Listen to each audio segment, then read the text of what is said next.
For years, Beyoncé looked powerful. She sold out arenas, shaped culture, yet most of the money didn't stay with her.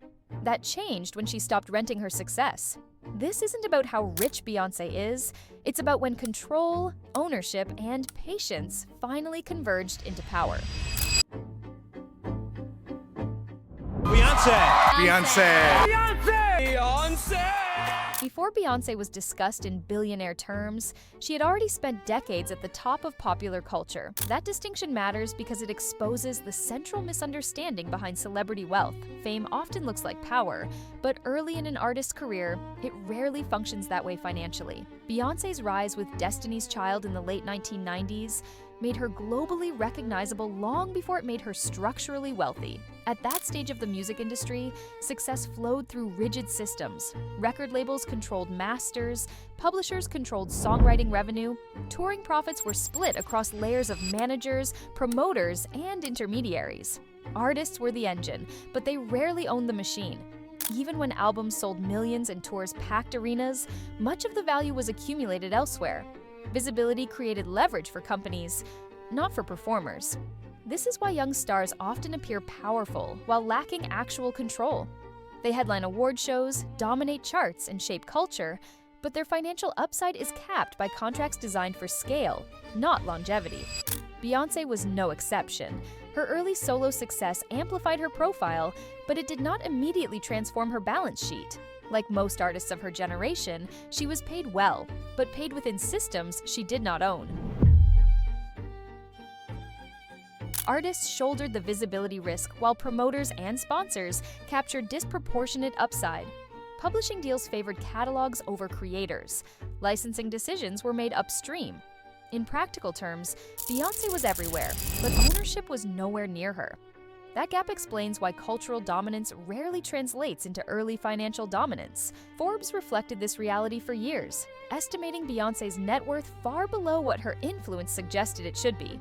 From the outside, she already looked powerful. On paper, she wasn't. The real turning point in Beyoncé's financial story didn't arrive with an album or a tour. It arrived quietly in 2010 when she founded Parkwood Entertainment. On the surface, Parkwood looked like another celebrity-branded entity. Structurally, it was something else entirely: infrastructure. That same year, Beyoncé ended traditional management arrangements, including separating professionally from her father. This wasn't framed as rebellion or reinvention. It was a reallocation of control. You talk so openly about letting your father go as your manager. How hard was it to come to that decision? One of the hardest things I've ever done. Definitely, you know, someone you love, someone that's given you life, someone that's done such a fantastic job. You know, it's hard, but it's a part of life and it's a part of growth. And I had to just tell myself, at some point you have to be the adult that your father has raised you to be and prepared you to be. Parkwood was built to internalize functions that artists typically outsource: production, touring, film, visual content, and brand partnerships. By doing so, Beyoncé shifted from being the talent inside a system to being the system itself. The mindset change is subtle but decisive. A performer executes, a producer coordinates, an owner absorbs risk upfront in exchange for long-term return. By fronting production costs for tours, documentaries, and visual albums, Beyoncé accepted short-term exposure to secure back-end economics. That decision altered everything that followed. Control over masters meant control over licensing and valuation. Control over visuals meant ownership of long-tail distribution. Control over touring meant higher margins and fewer intermediaries. None of this generated immediate headlines.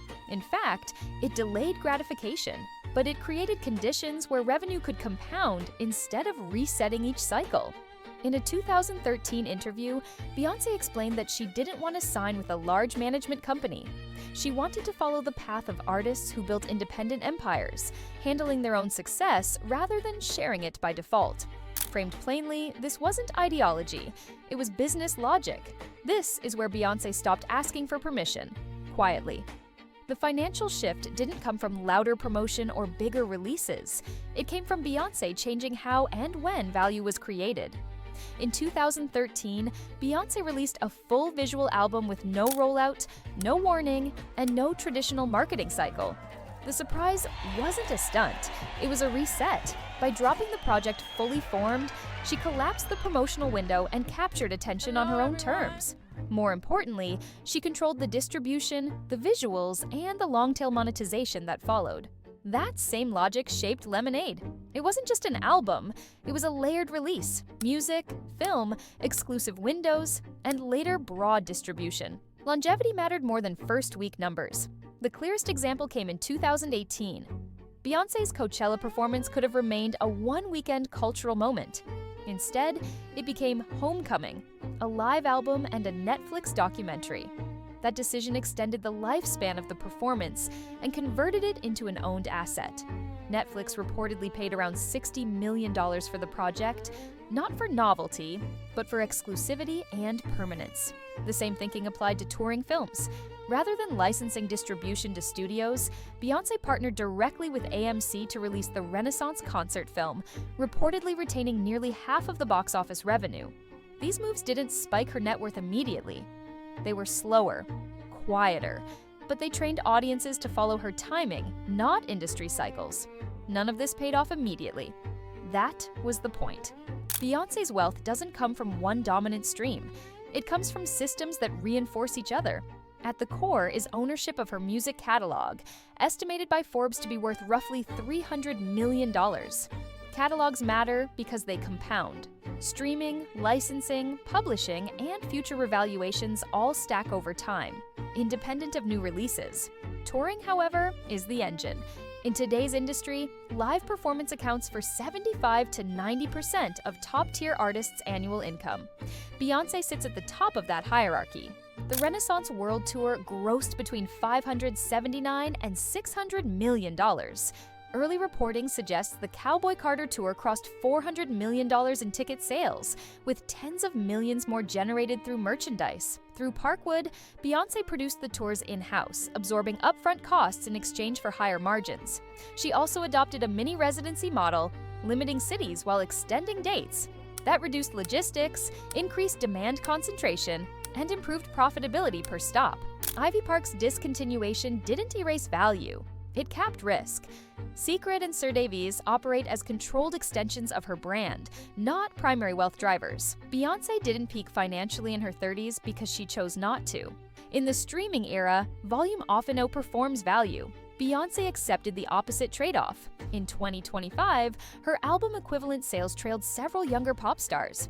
By traditional metrics, that looks like a decline. Financially, it wasn't. Touring scale mattered more than streaming volume. Most artists are incentivized to monetize immediately. Beyoncé delayed. She maintained control over timing, pricing, and format.